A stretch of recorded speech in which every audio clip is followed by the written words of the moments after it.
7वां अध्याय। चंड और मुंड का वध। महर्षि मेधा ने कहा, दैत्यराज की आज्ञा पाकर चंड और मुंड चतुरंगिनी सेना को साथ लेकर हथियार उठाए हुए देवी से लड़ने के लिए चल दिए। हिमालय पर्वत पर पहुंचकर उन्होंने मुस्कुराती हुई देवी जो सिंह पर बैठी हुई थी देखा। जब असुर उनको पकड़ने के लिए तलवारें लेकर उनकी ओर बढ़े तब अंबिका को उन पर बड़ा क्रोध आया और मारे क्रोध के उनका मुख काला पड़ गया, उनकी भ्रिकुटियां चढ़ गई और उनके ललाट में से अत्यंत भयंकर तथा अत्यंत विस्तृत मुख वाली लाल आंखों वाली काली प्रकट हुई, जो कि अपने हाथों में तलवार और पाश लिए हुए थी। वह विचित्र खड्ग धारण किए हुए थी तथा चीते के चर्म की साड़ी एवं नरमुंडों की माला पहन रखी थी। उसका मांस सूखा हुआ था और शरीर केवल हड्डियों का ढांचा था, और जो भयंकर शब्द से दिशाओं को पूर्ण कर रही थी वह असुर सेना पर टूट पड़ी और दैत्यों का भक्षण करने लगी। वह पार्श्व रक्षकों, अंकुशधारी महावतों, हाथियों पर सवार योद्धाओं और घंटा सहित हाथियों को एक हाथ से पकड़ कर अपने मुंह में डाल रही थी, और इसी प्रकार वह घोड़ों, रथों, सारथियों व रथों में बैठे हुए सैनिकों को मुंह में डालकर भयानक रूप से चबा रही थी। किसी के केश पकड़कर, किसी को पैरों से दबाकर और किसी दैत्य को छाती से मसलकर मार रही थी। वह दैत्य के छोड़े हुए बड़े 2 अस्त्र शस्त्रों को मुंह में पकड़कर और क्रोध में भर उनको दांतों में पीस रही थी। उसने कई बड़े 2 असुर भक्षण कर डाले, कितनों को रौंद डाला और कितनी उसकी मार के मारे भाग गए। कितनों को उसने तलवार से मार डाला, कितनों को अपने दांतों से समाप्त कर दिया, और इस प्रकार से देवी ने क्षण भर में संपूर्ण दैत्य सेना को नष्ट कर दिया। यह देख महापराक्रमी चंड काली देवी की ओर पलका और मुंड ने भी देवी पर अपने भयानक बाणों की वर्षा आरंभ कर दी और अपने हजारों चक्र उस पर छोड़े। उस समय वह चमकते हुए बाण व चक्र देवी के मुख में प्रविष्ट हुए इस प्रकार दिख रहे थे जैसे मानो बहुत से सूर्य मेघों की घटा में प्रविष्ट हो रहे हों। इसके पश्चात भयंकर शब्द के साथ काली ने अत्यंत जोश में भरकर विकट अट्टहास किया। उसका भयंकर मुख देखा नहीं जाता था, उसके मुख से श्वेत दांतों की पंक्ति चमक रही थी। फिर उसने तलवार हाथ में लेकर हूँ शब्द कहकर चंड के ऊपर आक्रमण किया और उसके केश पकड़कर उसका सिर काटकर अलग कर दिया। चंड को मरा हुआ देखकर मुंड देवी की ओर लपका, परंतु देवी ने क्रोध में भरे उसे भी अपनी तलवार से यमलोक पहुंचा दिया। चंड और मुंड को मरा हुआ देखकर उसकी बाकी बची हुई सेना वहां से भाग गई। इसके पश्चात काली चंड और मुंड के कटे हुए सिरों को लेकर चंडिका के पास गई और प्रचंड अट्टहास के साथ कहने लगी, हे देवी, चंड और मुंड 2 महादैत्यों को मारकर तुम्हें भेंट कर दिया है। अब शुंभ और निशुंभ का तुमको स्वयं वध करना है। महर्षि मेधा ने कहा, वहां लाए हुए चंड और मुंड के सिरों को देखकर कल्याणकारी चंडी ने काली से मधुर वाणी में कहा, हे देवी, तुम चूंकि चंड और मुंड को मेरे पास लेकर आई हो, अतः संसार में चामुंडा के नाम से तुम्हारी ख्याति होगी। 8वां अध्याय। रक्तबीज वध।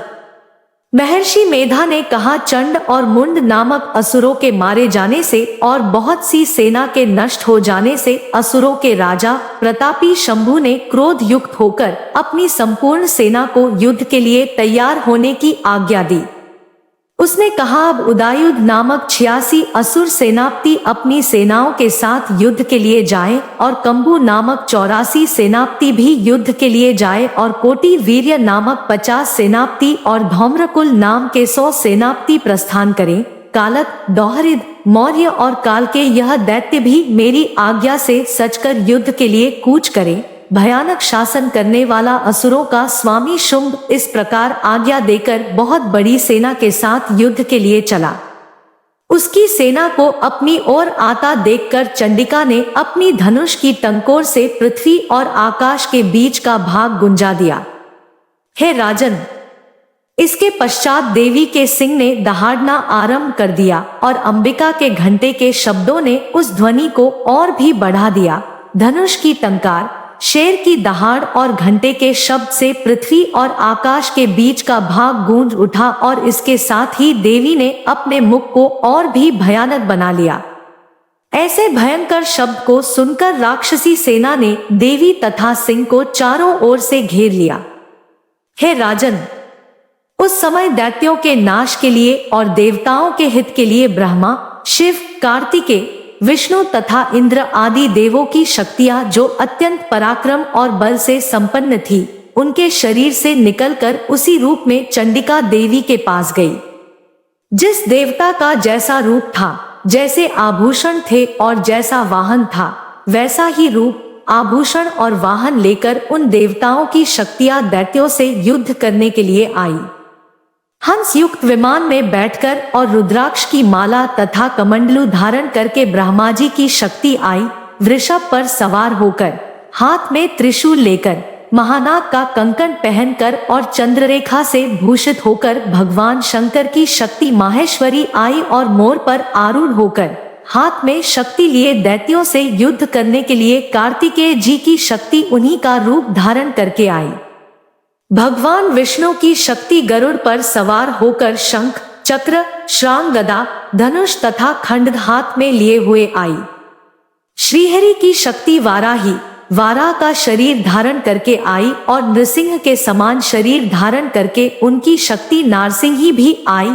उसकी गर्दन के झटकों से आकाश के तारे टूट पड़ते थे और इसी प्रकार देवराज इंद्र की शक्ति ऐन्द्री भी ऐरावत के ऊपर सवार होकर आई। पश्चात इन देव शक्तियों से घिरे हुए भगवान शंकर ने चंडिका से कहा, मेरी प्रसन्नता के लिए तुम शीघ्र ही इन असुरों को मारो। इसके पश्चात देवी के शरीर में से अत्यंत उग्र रूप वाली और सैकड़ों गीदड़ियों के समान आवाज करने वाली चंडिका शक्ति प्रकट हुई। उस अपराजिता देवी ने धूमिल जटा वाले भगवान श्री शंकर जी से कहा, है प्रभु, आप मेरी ओर से दूत बनकर शुंभ और निशुंभ के पास जाइए और उन अत्यंत गर्वीले दैत्यों से कहिए तथा उनके अतिरिक्त और भी जो दैत्य वहां युद्ध के लिए उपस्थित हो, उनसे भी कहिए, जो तुम्हें अपने जीवित रहने की इच्छा हो तो त्रिलोकी का राज्य इंद्र को दे दो, देवताओं को उनका यज्ञ भाग मिलना आरंभ हो जाए और तुम पाताल को लौट जाओ। किंतु यदि बल के गर्व से तुम्हारी लड़ने की इच्छा हो तो फिर आ जाओ, तुम्हारे मांस से मेरी योगिनियां तृप्त होंगी। चूंकि उस देवी ने भगवान शंकर को दूत के कार्य में नियुक्त किया था, इसलिए वह संसार में शिवदूती के नाम से विख्यात हुई। भगवान शंकर से देवी का संदेश पाकर उन दैत्यों के क्रोध का कोई आर पार न रहा और वह जिस स्थान पर देवी विराजमान थी वहां पहुंचे और जाने के साथ ही उस पर बाणों और शक्तियों की वर्षा करने लगे। देवी ने उनके फेंके हुए बाणों, शक्तियों, त्रिशूल और फरसों को अपने वाणों से काट डाला और काली देवी उस देवी के साथ आगे खड़ी होकर शत्रुओं को त्रिशूल से विदीर्ण करने लगी और खटवांग से कुचलने लगी। ब्राह्मणी जिस तरफ दौड़ती थी उसी तरफ अपने कमंडलू का जल छिड़क कर दैत्यों के वीर्य व बल को नष्ट कर देती थी और इसी प्रकार माहेश्वरी त्रिशूल से, वैष्णवी चक्र से और अत्यंत कोप वाली कौमारी शक्ति द्वारा असुरों को मार रही थी और ऐन्द्री के बाजू के प्रहार से सैकड़ों दैत्य रक्त की नदियां बहाते हुए पृथ्वी पर सो गए। वाराही ने कितने ही राक्षसों को अपनी थूथन द्वारा मृत्यु के घाट उतार दिया। दाढ़ों के अग्रभाग से कितने ही राक्षसों की छाती को चीर डाला और चक्र की चोट से कितनों को ही विदीर्ण करके धरती पर डाल दिया। बड़े दो राक्षसों को नारसिंह ही अपने नखों से विदीर्ण करके भक्षण कर रही थी और सिंहनाद से चारों दिशाओं को गुंजाती हुई रणभूमि में विचर रही थी। शिवदूती के प्रचंड अट्टहास से कितने ही दैत्य भयभीत होकर पृथ्वी पर गिर पड़े और उनके गिरते ही वह उनको भक्षण कर गई। इस तरह क्रोध में भरे हुए मातृगणों द्वारा नाना प्रकार के उपायों से बड़े बड़े असुरों को मरते हुए देखकर राक्षसी सेना भाग खड़ी हुई और उनको इस प्रकार भागता देखकर रक्तबीज नामक महापराक्रमी राक्षस क्रोध में भरकर युद्ध के लिए आगे बढ़ा। उसके शरीर से रक्त की बूंदें पृथ्वी पर जैसे ही गिरती थी तुरंत वैसे ही शरीर वाला तथा वैसा ही बलवान दैत्य पृथ्वी से उत्पन्न हो जाता था। रक्तबीज गदा हाथ में लेकर ऐन्द्री के साथ युद्ध करने लगा। जब ऐन्द्री शक्ति ने अपने वज्र से उसको मारा तो घायल होने के कारण उसके शरीर से बहुत सा रक्त बहने लगा और उसकी प्रत्येक बूंद से उसके समान ही बलवान तथा महापराक्रमी अनेकों दैत्य भयंकर रूप से प्रकट हो गए। वह सबके सब दैत्य बीज के समान ही बलवान तेज वाले थे। वह भी भयंकर अस्त्र शस्त्र लेकर देवियों के साथ लड़ने लगे। जब ऐन्द्री के वज्र प्रहार से उसके मस्तक पर चोट लगी और रक्त बहने लगा तो उसमें से हजारों ही पुरुष उत्पन्न हो गए। वैष्णवी ने चक्र से और ऐन्द्री ने गदा से रक्तबीज को चोट पहुंचाई और वैष्णवी के चक्र से घायल होने पर उसके शरीर से जो रक्त बहा उससे हजारों महाअसुर उत्पन्न हुए, जिनके द्वारा यह जगत व्याप्त हो गया। कौमारी ने शक्ति से, वाराही ने खड्ग से और माहेश्वरी ने त्रिशूल से उसको घायल किया। इस प्रकार क्रोध में भरकर उस महादैत्य ने सब मातृ शक्तियों पर पृथक पृथक गदा से प्रहार किया और माताओं ने शक्ति तथा शूल इत्यादि से उसको बार बार घायल किया। उससे सैकड़ों महादैत्य उत्पन्न हुए और इस प्रकार उस रक्तबीज के रुधिर से उत्पन्न हुए असुरों से संपूर्ण जगत व्याप्त हो गया, जिससे देवताओं को भय हुआ। देवताओं को भयभीत देखकर चंडिका ने काली से कहा, हे चामुंडे, अपने मुख को बड़ा करो और मेरे शस्त्रघात से उत्पन्न हुए रक्त बिंदुओं तथा रक्त बिंदुओं से उत्पन्न हुए महाअसुरों को तुम अपने इस मुख से भक्षण करती जाओ। इस प्रकार रक्त बिंदुओं से उत्पन्न हुए महादैत्यों को भक्षण करती हुई तुम रणभूमि में विचरो। इस प्रकार रक्त क्षीण होने से यह दैत्य नष्ट हो जाएगा। तुम्हारे भक्षण करने के कारण अन्य दैत्य नहीं होंगे। काली से इस प्रकार कहकर चंडिका देवी ने रक्तबीज पर अपने त्रिशूल से प्रहार किया और काली देवी ने अपने मुख में उसका रक्त ले लिया। तब उसने गदा से चंडिका पर प्रहार किया। प्रहार से चंडिका को तनिक भी कष्ट न हुआ, किंतु रक्तबीज के शरीर से बहुत सा रक्त बहने लगा, लेकिन उसके गिरने के साथ ही काली ने उसको अपने मुख में ले लिया। काली के मुख में उस रक्त से जो असुर उत्पन्न हुए उनको उसने भक्षण कर लिया और रक्त को पीती गई। तदंतर देवी ने रक्तबीज को, जिसका कि खून काली ने पिया था, चंडिका ने उस दैत्य को वज्र, बाण, खड्ग तथा रिष्टि इत्यादि से मार डाला।